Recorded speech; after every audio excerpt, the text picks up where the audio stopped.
আসসালামু আলাইকুম। গল্প প্রিয় প্রণয়িনী সিজন 2 লেখনীতে জান্নার নুসরাত পর্ব 19। ঝিরঝিরি বৃষ্টি থেমেছে অনেক আগে। আকাশ এখনো মেঘের আড়ালে ঢাকা। হয়তো আবার সন্ধ্যার আগে বৃষ্টি হবে। নুসরাত ইরহামের সাথে কাঁধ মিলিয়ে বাহিরে বের হতে হতে আর চোখে তাকালো গ্যারেজের দিকে। ইরহামের তারাই পেছনে ভালো করে দেখতেই পারল না। দ্রুত পা চালিয়ে সামনে যেতে যেতে নুসরাত ইরহামকে জিজ্ঞেস করলো, কোথায় যাচ্ছি আমরা? ইরহাম মৃদুস্বরে আওড়ায়, গেলেই দেখতে পাবি। রাস্তার পাশ দিয়ে হাঁটার সময় স্যাঁতস্যাঁতে পানি স্পর্শ পাওয়া গেল। নিজের থেকে 2 ইঞ্চি লম্বা জুতো কাদার সাথে মিলেমিশে একাকার হলো। হাঁটু পর্যন্ত লম্বা হোয়াইট কালার হ্যালো কিটি টি শার্টেরও কাদা লাগলো। নুসরাত এক হাত দিয়ে নিজের কাপড় থেকে কাদা ঝেড়ে ফেলতে ফেলতে জিজ্ঞাসা করলো, এক্সাক্ট বল কোথায়? ইরহাম কথা বলল না, তাই নুসরাত ইরহামের দিকে কপাল কুঞ্চিত করে তাকালো। ইরহামের চোখ অনুসরণ করে সামনের দিকে তাকাতেই অজানা বইয়ে ভেতরে কিছু একটা শঙ্কিত হলো।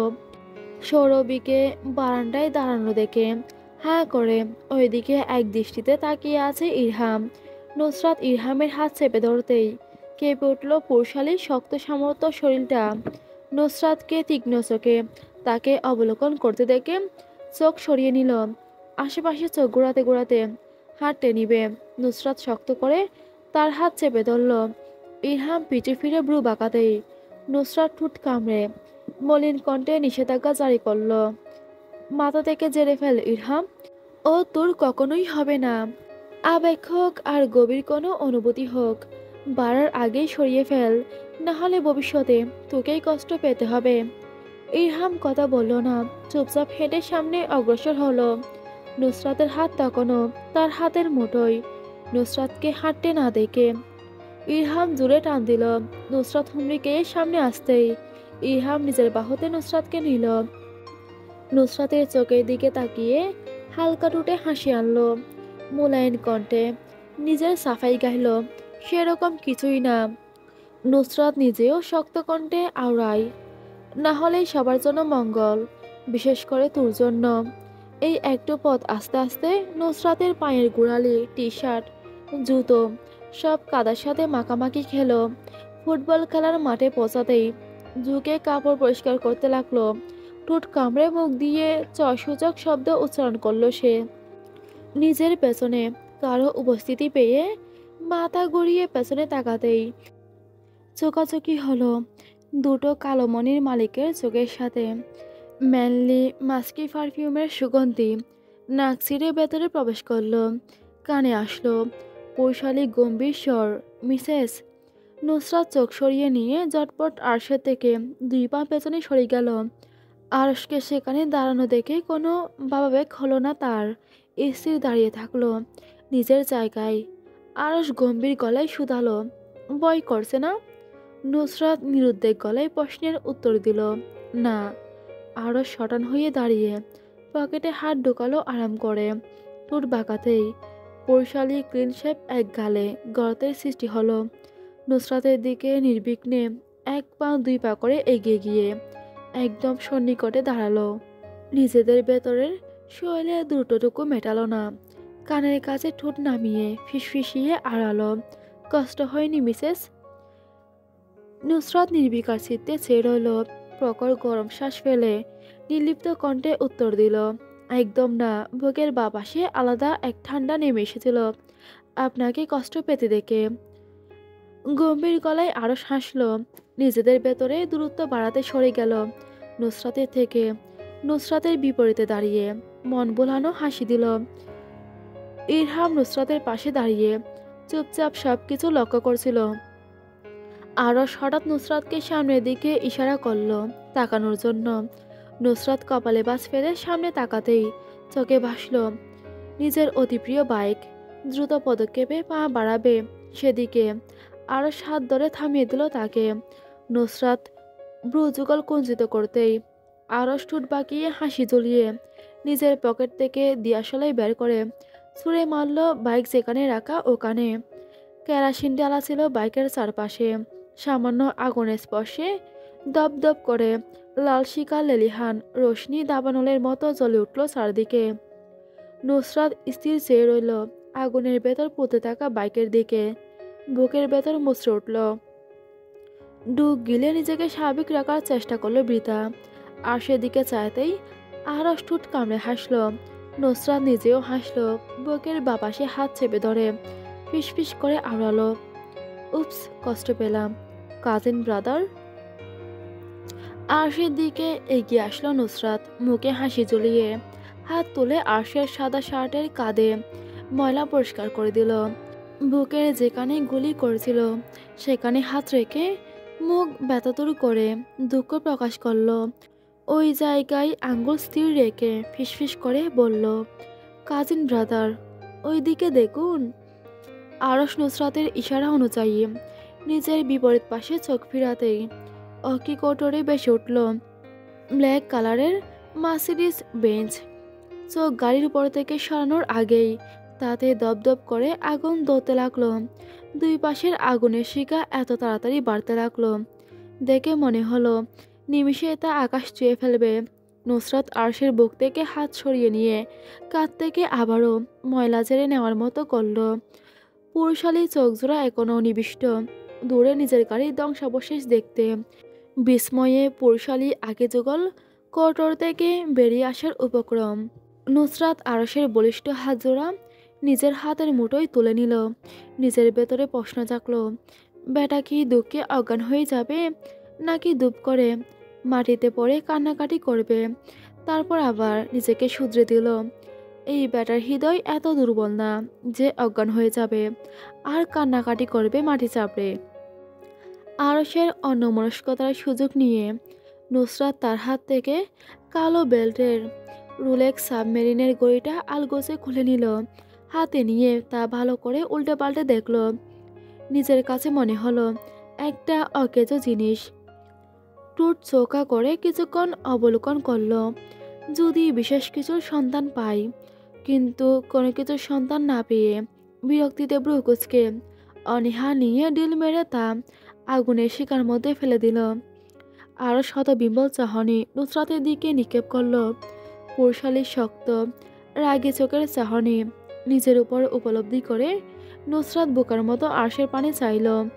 এমন ভাব নিল যে সে কিছুই জানে না এখানে কি হচ্ছে, তা তার মতো বাচ্চার বোঝার বাহিরে। নুসরাত আরশের থেকে দূরে সরে যেতে যেতে আওড়াই, আশা করি আজকে রাতে অনেক ভালো ঘুম হবে মিস্টার ব্রাদার। নুসরাত এই কথাটুকু শেষ করে পা বাড়ালো বাড়ির দিকে। ইরহামকে বগল দাবা করে যখন সামনে অগ্রসর হলো তখন নাকের পাটা ফুলিয়ে কিরমিরিয়ে বলল, বাড়িতে পৌঁছাতে দে শালা সাউয়া, তোর ব্যবস্থা আমি নুসরাত নাসির নিচ্ছি। ইরহাম নিষ্পাপ কণ্ঠে জিজ্ঞাসা করল, আমি কি করেছি বোন, আমার উপর রাগ করছিস কেন? নুসরাত ইরহামের কাঁধে নিজের চোখ চেপে কাঁদো কাঁদো কণ্ঠে প্রশ্ন করল, তুই কি করেছিস জানিস না শালা? ইরহাম দুই পাশে মাথা নাড়ালো না ভঙ্গিতে, বোঝাতে চাইল সে কিছুই জানে না কি করেছে। নুসরাত ইরহামের পিঠে দুটো কিল বসিয়ে দুই হাতে জড়িয়ে ধরল ইরহামের পিঠ। জড়িয়ে ধরে ডুলে ডুলে সামনের দিকে অগ্রসর হলো। গভীর সুখে আহত প্রাণীর ন্যায় হাঁটলো ইরহামের উপর ভর দিয়ে। হাঁটার ভঙ্গি দেখে মনে হলো এক্ষুনি মাটিতে লুটিয়ে পড়বে। চোখের ভেতর পানি টলমল করলো গড়িয়ে পড়ার জন্য। নুসরাত চোখের পাপড়ি ঝাপটালো। চোখের পাপড়ি ঝাপটানোর ফলে জল দ্বারা নিমিষেই উদাও হয়ে গেল ওকি কোটরে। ইরহাম নুসরাতের পিঠে হাত বুলিয়ে আওড়ালো, কাঁদে না কাঁদে না আমার বুড়ো বাচ্চা, কাঁদে না কাঁদে না। নুসরাত নিজের আবেগ সামলে ইরহামের পিঠে হাত রেখে নাগেশ্বরী বলল, আমি কাঁদছি না। দুইজন যখন দুঃখে ভরাক্রান্ত মন নিয়ে মাঠ ছেড়ে চলে গেল তখন আরশের রাগের বিস্ফোরণ ঘটল মাহাদির উপর। মাহাদি ঠোঁট চেপে হেসে বলে উঠল, যাই বলিস আরশ, আমি যদি তোর বউটার দেখা আগে পেতাম, বিশ্বাস কর ভাই, তুই বিয়ে করার আগেই আমি কিডন্যাপ করে তোর বউকে বিয়ে করে নিতাম। কথা শেষ করে আরশের দিকে চোখ রাখতেই মাহাদি দুপাশে মাথা নাড়িয়ে না করল। সে এটা বলতে চায়নি, মুখ ফসকে বের হয়ে গেছে, ঠোঁট দু হাতে চেপে ধরল। উপলব্ধি হলো ভুল জায়গায় ভুল কথা বলে ফেলেছে সে। যতক্ষণে পালানোর চিন্তা মাথায় আসলো ততক্ষণে তার কলার আরশের হাতের মুঠোয় চলে গেছে। আরশ রাগে চোখে চেয়ে দাঁতে দাঁত চেপে হিসিয়ে জিজ্ঞেস করলো, আমার বউকে বিয়ে করে নিতি? মাহাদি দুই পাশে মাথা নাড়ালো। অপরাধীর মতো মুখ বানিয়ে উত্তর দিল, মজা করছিলাম ভাই। আরশ মাহাদির কলার টেনে নিজের কাছে নিয়ে আসলো। কলারে ধরা হাত ধীরে ধীরে আরো বেশি জোরালো হলো। দাঁতে দাঁত চেপে কণ্ঠ খাদে নামিয়ে বলে উঠল, কিন্তু আমি তো এটা সিরিয়াসলি নিয়ে নিয়েছি, এখন কি হবে? বাড়ি ফিরেই নুসরাতের কান্নাকাটি শুরু হলো। যেরকম সেরকম কান্না নয়, সোফার মধ্যে মুখ চেপে কান্না। কোনো শব্দ হলো না, সবাই শুধু চুপচাপ দাঁড়িয়ে দেখলো। ইরহাম সান্ত্বনা দেওয়ার জন্য পিঠে হাত বুলিয়ে বলে উঠল, হয়েছে, আর কান্নাকাটি বন্ধ কর। নুসরাত ইরহামের সান্ত্বনার বাণী কানে তুলল না। নিজের গা থেকে ইরহামের হাত সরিয়ে জাড়া মেরে বলল, তোর পছন্দে সে লাথি মেরে এখান থেকে বের করাবো আগে, তুই ভালোই ভালোই বের হ। নুসরাতের কথায় ইরহাম কিছু মনে করল না, ঠোঁট ফুলিয়ে শ্বাস ফেলল। নুসরাতকে একা থাকার সুযোগ করে দিল। দুতলায় মোমোর সাথে কথা বলতে চলে গেল। সন্ধ্যাবেলায় নাসির সাহেব জরুরি তলব দিলেন নুসরাতকে। না চাইতেও নুসরাতকে মুখ ফুলিয়ে উঠে আসতে হলো সেখান থেকে। সোফায় অনেকক্ষণ মুখ চেপে ধরে রাখায় মুখে লাল লাল দাগ পড়ে গেছে। চোখগুলো কান্নার জন্য লাল হয়ে টুইটুম্বুর হয়ে আছে। কারোর সাথে বাক্য ব্যয় করল না, সবাইকে পাশ কাটিয়ে চলে গেল দোতলায়। নাসরিন বেগম নুসরাতকে মুখ ফুলিয়ে চলে যেতে দেখে ইসরাতের উদ্দেশ্যে জিজ্ঞাসা করলো, কি হয়েছে, চোখগুলো ওই রকম হয়ে আছে কেন? ইসরাত দীর্ঘশ্বাস ফেলল, ধীরে ধীরে বলে উঠল, মায়ের সাথে ঝগড়া হয়েছে, তাই মুখ ফুলাচ্ছে। নাসরিন বেগম মাথা নাড়ালেন। কিচেনে যেতে যেতে ইসরাতকেও ইশারা করলেন চলে যাওয়ার জন্য। ইসরাত চলে যেতেই নিজের ফোন কিচেন কাউন্টার থেকে নিয়ে কল করলেন লিপি বেগমকে। প্রথম রিং হতেই কল পিক করলেন তিনি। নাসরিন বেগম বললেন, হ্যালো আপা। লিপি বেগম নিজেও ঝটপট উত্তর দিলেন, হ্যাঁ হ্যাঁ, আমি তোকেই ফোন দিতে যাচ্ছিলাম, এর মধ্যেই দেখি তুই ফোন দিয়ে দিয়েছিস। নাসরিন বেগমের কপালে ভাঁজ পড়ল। টুট টিপে চিন্তিত গলায় শুধালেন, কিছু কি হয়েছে আপা? লিপি বেগম উত্তর দিলেন, তেমন কিছু না, আরশ একটু রাগ করেছে।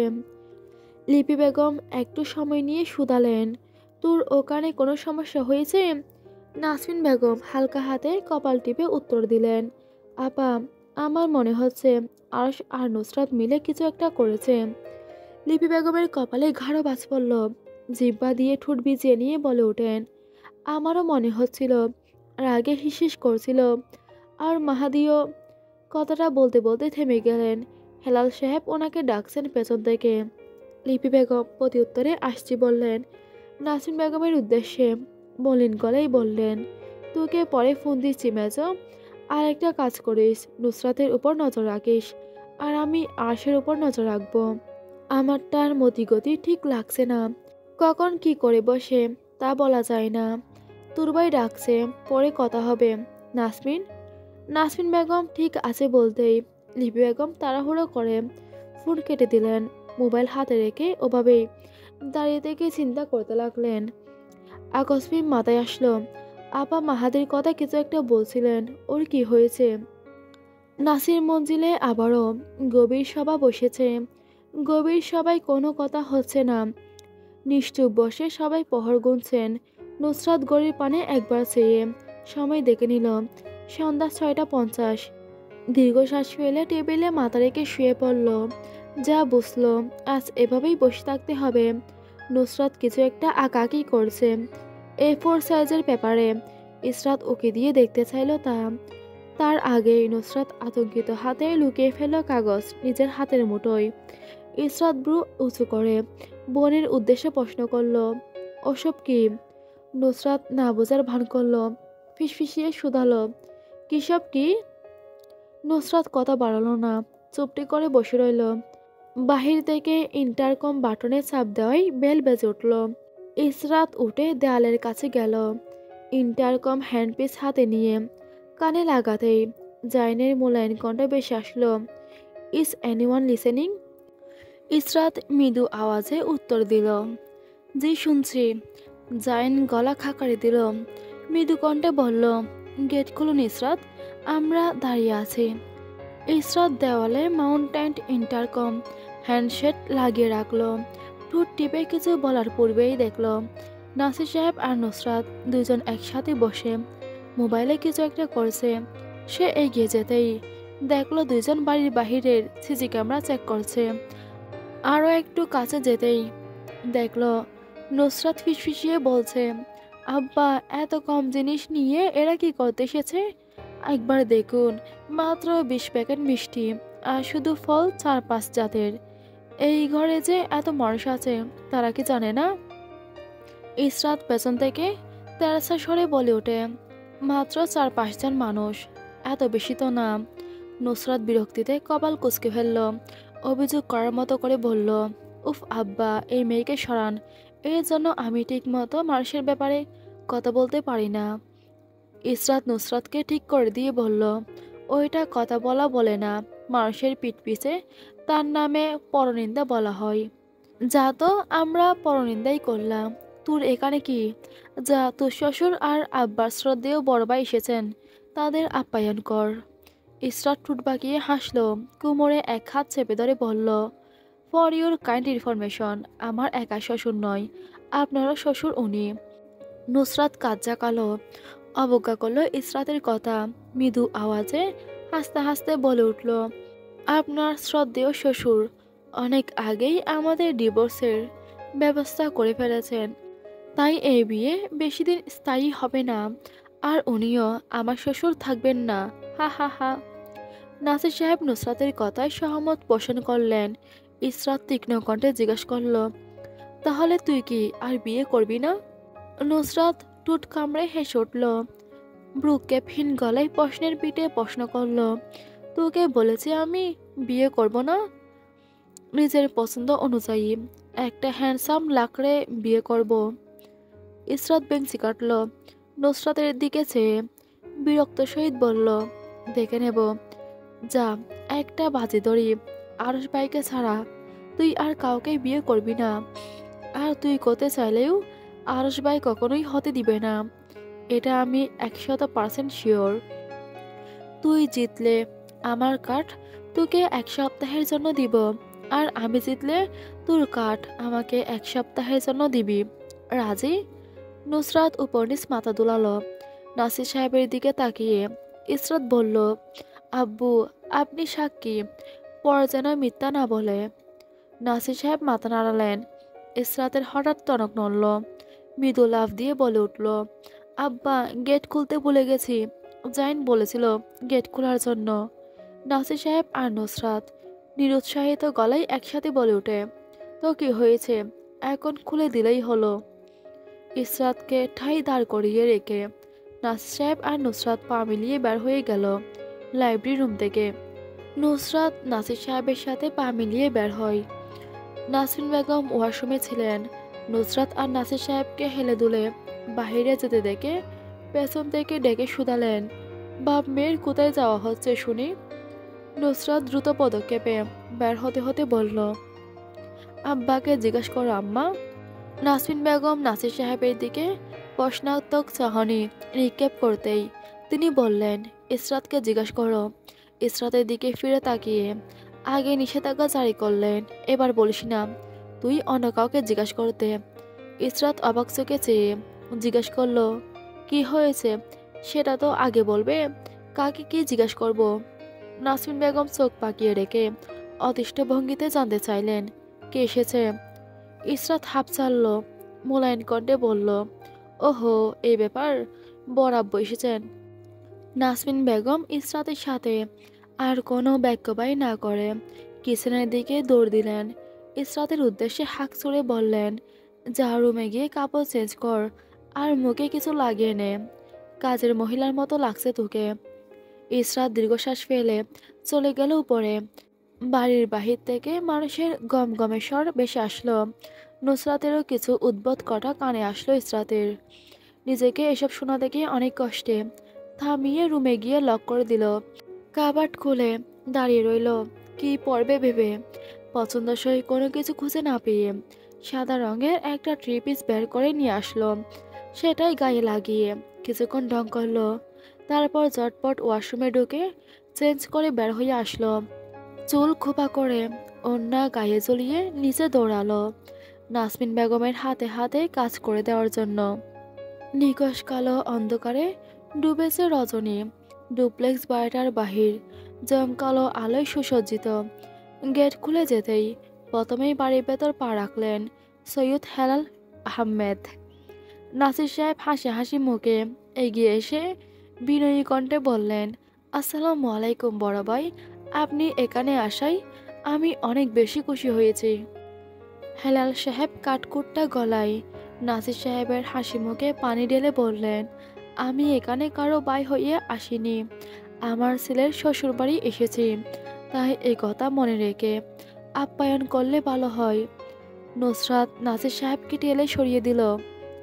নিজে ঠোঁটে মেয়েকে হাসি ঝুলিয়ে সামনে এসে ঠাট্টা করে বলল, ইসরাতের শ্বশুর আঙ্কেল, ছেলের শ্বশুরবাড়ি প্রথমবার আসলেন আর এই সামান্য জিনিস নিয়ে আসলেন, এটা কি একটু বেশি কুঞ্জসি হয়ে গেল না?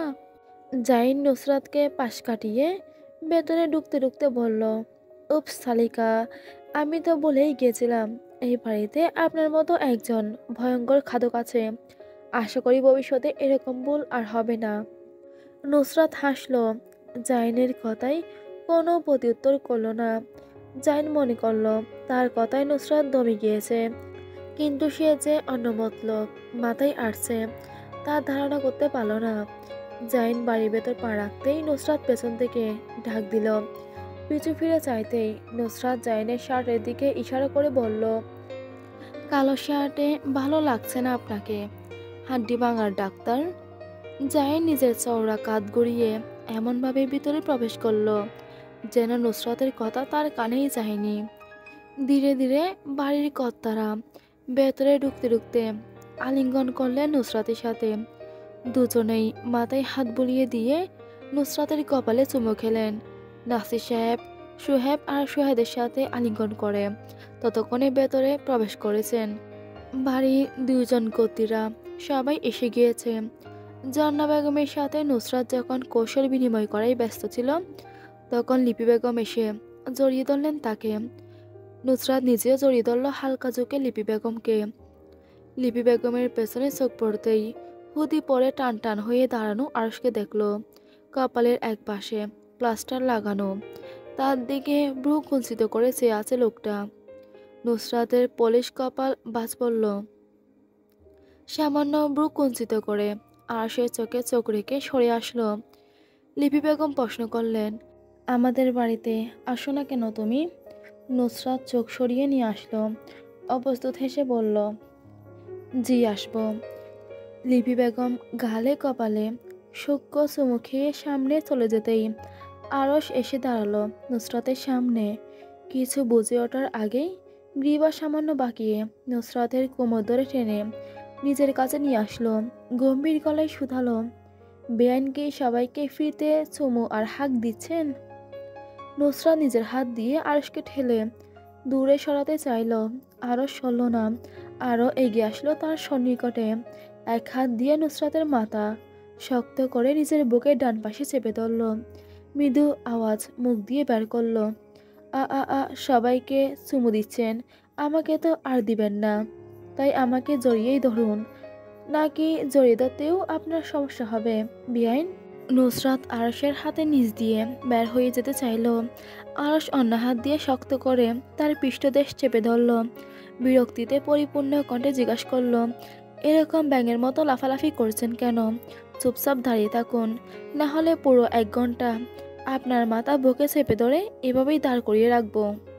নুসরাত আরশের সাথে কথা বাড়ল না, শান্ত হয়ে স্থির দাঁড়িয়ে রইল। কোনো প্রকার মুচড়ামুচড়ি করল না। নুসরাতকে নড়তে না দেখে আরশের শক্ত করে ধরে রাখা হাত শীতল হয়ে আসলো। নুসরাত সুযোগের সৎ ব্যবহার করল। আলগোছে আরশের বাহুবন্ধনী থেকে বের হতে হতে হাত দিয়ে খামচে ধরল সুঠামদেহী পুরুষটার বুকের বাঁ পাশটা।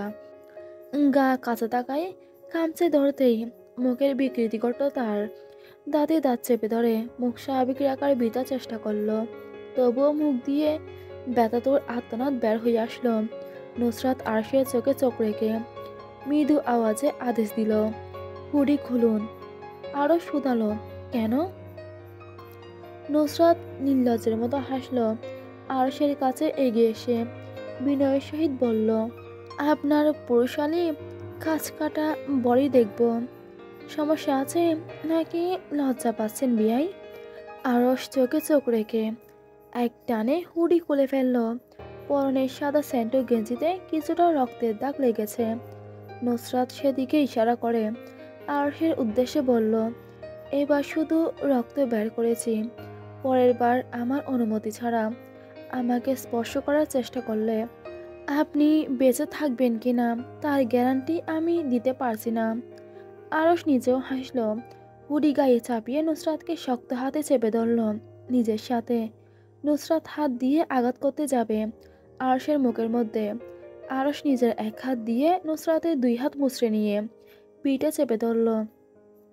মাথা সামান্য কাত করে গা হিম করা শীতল কণ্ঠে বলল, কি করবেন করুন, আমিও একটু দেখি মিসেস। নুসরাত দাঁতে দাঁত চাপল।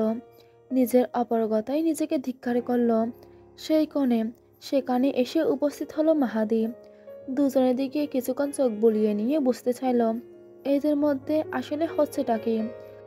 যখন কিছু বুঝতো না তখন পেছন থেকে ডেকে উঠল, নুসরাত।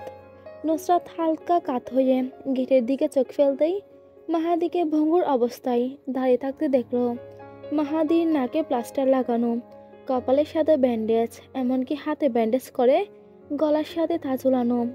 নুসরাত সরু চোখে মাহাদি আর আরশকে অবলোকন করে কিছু বলতে নিবে, তখনই কানে বেশ আসলো আরশের দমকানো গলার সুর, নুসরাত কি ভাবি বল। নুসরাত আরশকে ধাক্কা দিয়ে দূরে সরিয়ে দিল, চোখ দিয়ে সাবধান করলো স্পর্শ না করার জন্য। আরশ নুসরাতের নিষেধাজ্ঞা সম্পূর্ণ অবজ্ঞা করে কোমর ধরে টেনে এনে আবারও নিজের সাথে চেপে ধরল। আরশের থেকে চোখ ফিরিয়ে নিয়ে কোমল কণ্ঠে জিজ্ঞাসা করলো মাহাদিকে, আপনার কপালের আর হাতের এই অবস্থা কেন? আরশ নুসরাতের মুখ শক্ত হাতে টেনে আনলো নিজের দিকে, কণ্ঠ নিচে নামিয়ে ফিসফিসিয়ে বলে উঠল, ওর এই অবস্থা নিয়ে আপনার চিন্তা না করলেও চলবে মিসেস, এখন শুধু আমার চিন্তা করুন আপনি।